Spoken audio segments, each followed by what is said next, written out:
Jeevan Jyoti online classes में मैं Umakant sir आप सभी मित्रों का हार्दिक स्वागत एवं अभिनंदन करता हूं।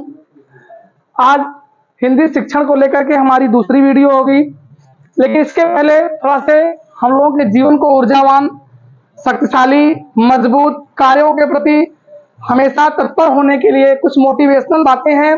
काम करो ऐसा कि एक पहचान बन जाए, हर कदम ऐसा चलो कि निशान बन जाए। यहाँ जिंदगी तो हर कोई काट लेता है, जिंदगी जियो इस कदर की मिसाल बन जाए। इन्हीं शब्दों के साथ आज की हमारी वीडियो शुरू होती है। हमारा जो तथ्य होगा इसको हम आगे शुरू करते हैं।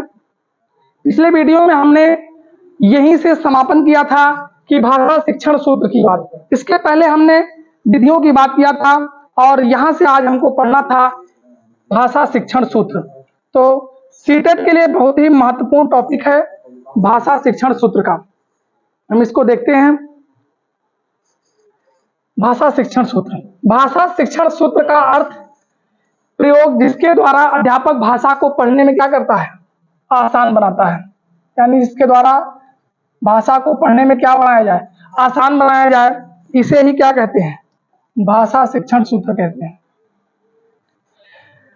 अब भाषा शिक्षण सूत्र की बात आई कि जिस माध्यम से भाषा को पढ़ने में आसान, रुचिकर तथा सुचारू बनाया जाए, ऐसी ही विधि को क्या कहते हैं, भाषा शिक्षण सूत्र कहते हैं। अब इसमें से पहले सूत्र की बात हम करते हैं, शुरुआत करते हैं मूर्त से अमूर्त की ओर, यानी जानकारी से ना जानकारी की तरफ, दिखती हुई वस्तु से ना दिखती हुई वस्तु की तरफ। इसी बात पर पहला सूत्र हमारा शुरू होता है, जिसे क्या नाम दिया गया, मूर्त से अमूर्त की ओर। इसके लिए कुछ उदाहरण मैंने नीचे लिखा। एक बालक को यदि पेड़ के माध्यम से विषय में बताना है तो उसे सबसे उत्तम विधि यह है कि बालक को पहले पेड़ दिखाया जाए और फिर उसके महत्व के विषय में बताया जाए। यानी समझने की बात यह है कि यदि किसी बच्चे को वृक्ष के महत्व के बारे में बताना है कि वृक्ष हमें ऑक्सीजन देता है, तो ऑक्सीजन देता है, दिखता है, यह बात क्या है, अमूर्त है। लेकिन इसको बताने के लिए पहले हमें मूर्त रूप में चलना होगा, यानी कहां तक जाना होगा, वृक्ष तक जाना होगा। वृक्ष के पास जाकर के हम अब दिखाएंगे कि देखिए बाबू ये वृक्ष है और वृक्ष पर इसकी कुछ पत्तियां लगी हुई हैं जो हरी हैं, नीली हैं, पीली हैं, जैसी भी होंगी। इसके बारे में हम थोड़ा बात करेंगे, वृक्ष की पत्तियों के बारे में, और फिर कहेंगे कि यहाँ से हमको ऑक्सीजन मिलता है, प्रकाश संश्लेषण की विधि के द्वारा भोजन इत्यादि बनाता है। जो भी बातें बतानी है तो अमूर्त तब हम बताएंगे, लेकिन मूर्त हमारे लिए क्या है, वृक्ष है। यानी जो भी तत्व हमको किसी को बताना है पहले बालक की जानकारी में हो और जानकारी वाली चीज से, जानकारी वाले तत्व से ना जानकारी वाले तत्व की तरफ जाना ही क्या है, मूर्त से अमूर्त की ओर। और आसानी से बालक क्या कर लेता है, समझ लेता है। इसे ही मूर्त से अमूर्त की ओर चलना कहते हैं। ठीक है, तो एक विधि हो गई कौन सी, मूर्त से अमूर्त की ओर। अगली विधि देखिएगा, भाषा शिक्षण सूत्र की अगली विधि।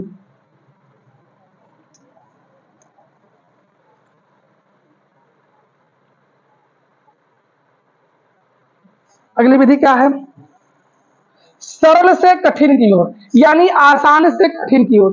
पहले बच्चे को क्या बताया जाए, सरल तथ्यों को बताया जाए।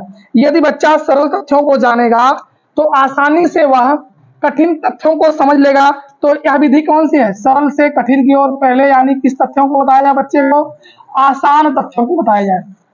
जैसे एक विद्यार्थी को पहले वाक्य का ज्ञान कराकर तब उसे वाक्य के भेदों का ज्ञान कराना चाहिए। यह सूत्र सरल से कठिन की ओर है। थोड़ा सा इसके माध्यम से भी समझ लेते हैं। या फिर कह दीजिए जैसे बच्चे को वाक्य के बारे में बताना है कि बाबू वाक्य क्या होता है। अब हम क्या करेंगे, डायरेक्ट यदि उसे वाक्य बताएंगे तो आज समझ नहीं पाएगा। पहले हम किस बारे में बताएं उसको, वर्ण के बारे में। फिर वर्ण से आगे हम बढ़ेंगे, फिर किसके बारे में, शब्द के बारे में। फिर आगे बढ़ेंगे, शब्द से तब कहाँ आएंगे, वाक्य के बारे में। यानी पहले हम वर्ण परिचय को करवाएं कि वर्ण क्या होता है, तो वर्ण कहेगा का, खा, चा, छा, जो भी है सब वर्ण है। फिर इसके मेल से जो सार्थक ध्वनि उत्पन्न होती है वो शब्द होती है। फिर शब्दों के मेल से फिर किसकी उत्पत्ति होती है, वाक्य की होती है। तो यही क्या है, सरल से कठिन की ओर। भाषा शिक्षण सूत्र की यह दूसरी विधि कौन सी है, सरल से कठिन की ओर। यानी विद्यार्थी को पहले वाक्य के बारे में बताना है तो सबसे पहले उसे वाक्य के भेदों का ज्ञान कराना चाहिए। यह सूत्र सरल से कठिन की ओर शिक्षण सूत्र कहलाता है। या फिर पहले उसे वर्ण, शब्द, फिर वाक्य, पूरे वाक्य की संरचना के बारे में बताया जाए। तो यानी किसी को कोई चीज बतानी है, किसी बालक को, किसी बच्चे को, तो पहले सरल तथ्यों को बताएं, इसके बाद धीरे धीरे सतत हम आगे बढ़े कठिन तथ्यों की तरफ। यही क्या है, सरल से कठिन की ओर है। अगले टॉपिक पर चलते हैं।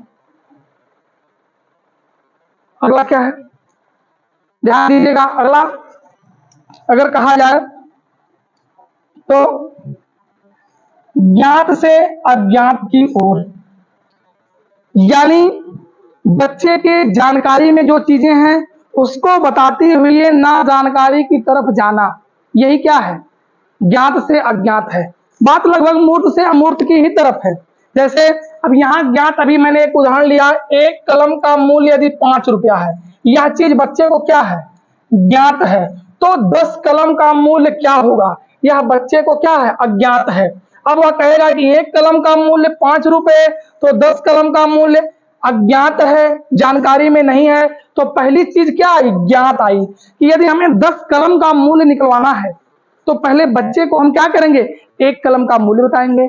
जब वह एक कलम का मूल्य जान जाएगा तो सीधे 10 से गुणा करेगा। क्या करेगा, यहाँ बालक एक कलम के मूल्य से 10 कलम का मूल्य पता करता है, यानी ज्ञात से अज्ञात को पता करता है। अतः यह विधि ज्ञात से अज्ञात की ओर, या यह सूत्र क्या कहलाता है, ज्ञात से अज्ञात की तरफ ले जाने का सूत्र कहलाता है। यानी पहले किसी चीज के दाम, रेट, उसके बारे में जानकारी के बाद ना जानकारी की तरफ जाना ही क्या है, ज्ञात से अज्ञात की ओर है। हमने स्पष्ट उदाहरण आपके सामने दिया है।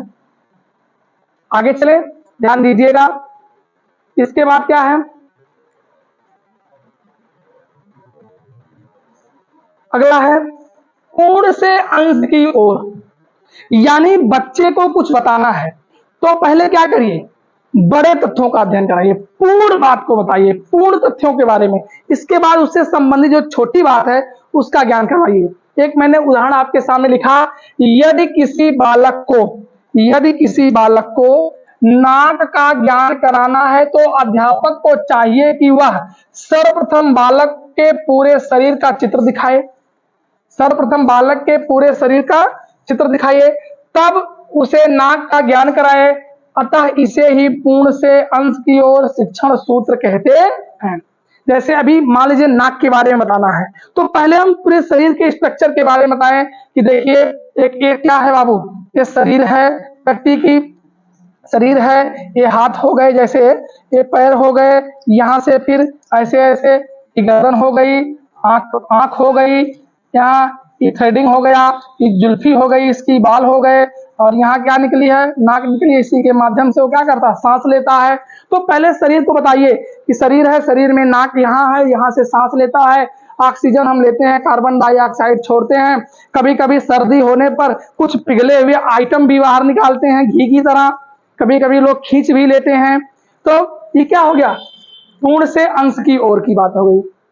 इसे क्या कहते हैं, पूर्ण से अंश की ओर। ठीक है, हमें जब किसी छोटे तथ्य को बताना है तो पहले उससे संबंधित बड़ी बात को, बड़े तथ्य के बारे में बताना पूर्ण, और उससे संबंधित छोटे तथ्य के बारे में बताना क्या है, अंश है। ठीक है, आगे चलते हैं।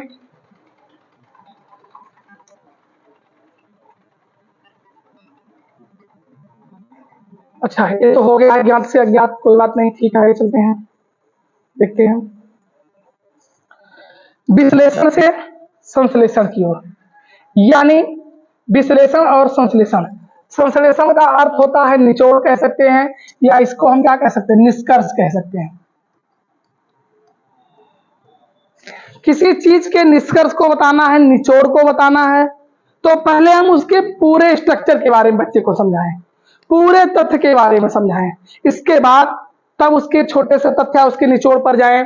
जैसे एक अध्यापक किसी कहानी को कक्षा में 3-4 भागों में अलग अलग करके सुनाता है और उसे बच्चों को समझाता है, तथा अंत में वह उस कहानी का निष्कर्ष बताता है। अतः ही इस विधि को क्या कहते हैं, विश्लेषण से संश्लेषण की विधि कहते हैं।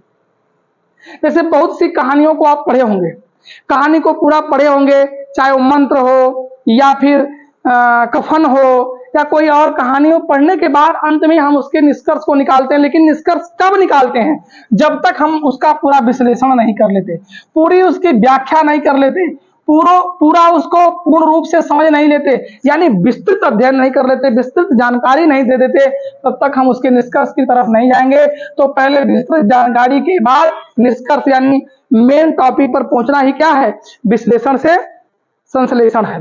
ठीक है, ये विधि कौन हो गई? विश्लेषण से संश्लेषण हो गई। आगे चलते हैं।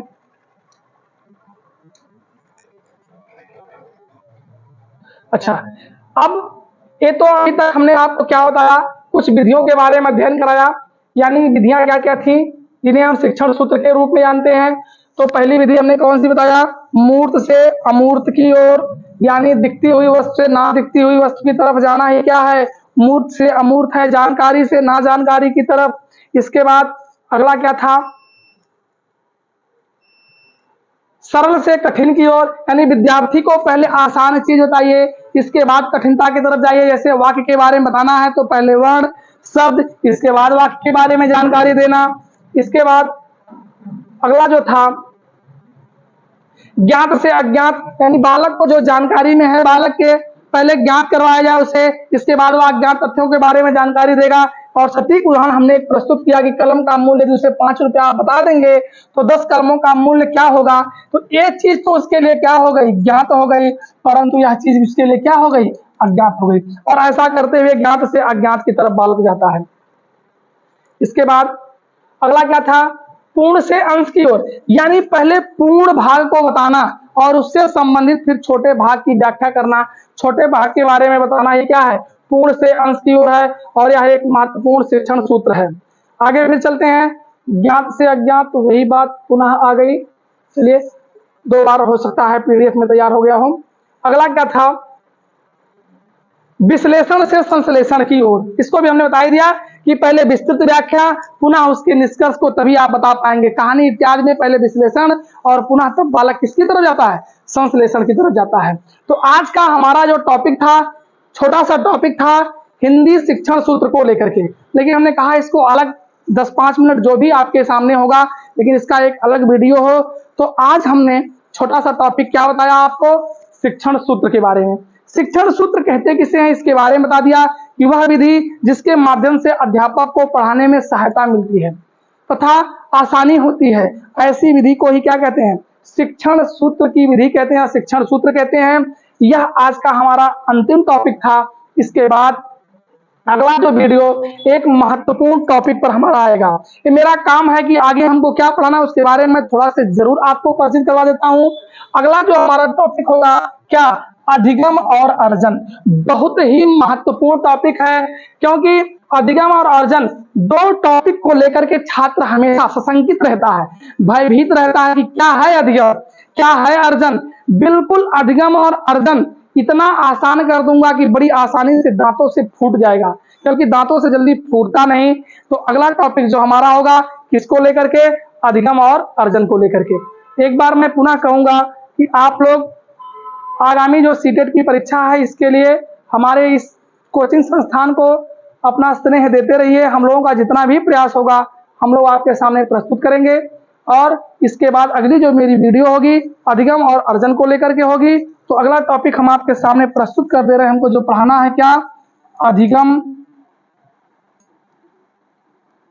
और अर्जन, दोनों के बारे में अगले वीडियो में हम प्रस्तुत करेंगे, क्योंकि इस वीडियो में हमने छोटा सा टॉपिक प्रस्तुत किया था। अगला जो वीडियो हमारा संबंधित किससे होगा? अधिगम और अर्जन से होगा। इन्हीं शब्दों के साथ मैं अपने कोचिंग परिवार की तरफ से आप सभी मित्रों को एक बार पुनः बधाई देता हूं। धन्यवाद।